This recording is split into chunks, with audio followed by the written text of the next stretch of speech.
Hey there! Is your pest problem actually a pest problem? I'm Bob from Oregon's Constant Gardener. Welcome to the OCGFAM show. To you, my YouTube buddies, what's going on? Let me know in the comments. We'll talk about it after the show. Right now, let's just get into the show. Pest problems. We were talking about them yesterday. And in that conversation, Scott and I talked about pest problems at a little bit of length. And then he brought up something that I thought was very interesting, something I hadn't really heard before.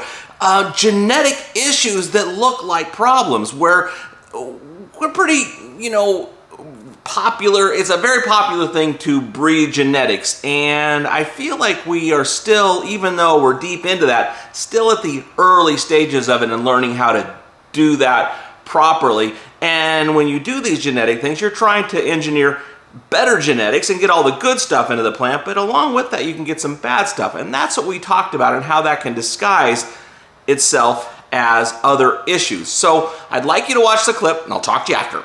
And then, the other problem too is a lot of people are misdiagnosing plant issues right now with pests or potassium deficiencies or magnesium deficiencies, and you have to kind of go back in the lineage of where that genetics coming from and make sure that somewhere in that crossing path of genetic breeding there isn't a hemp-laden viroid that is more common than not right now, and you can find lists online, and it's normal. I mean, that's what happens when overzealous breeding occurs, is you start to breed in one or two bad things that then take off and then become very, like pig.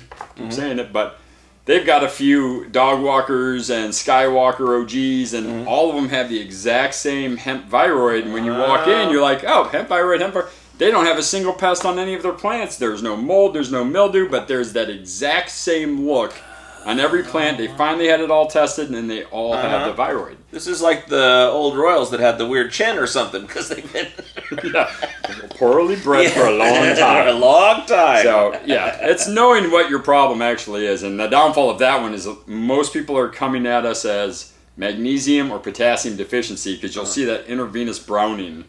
And it'll look like potassium, but the leaves, everything's perfectly fine except for that degrading cell. And that's the virus that's taking out that cell tissue.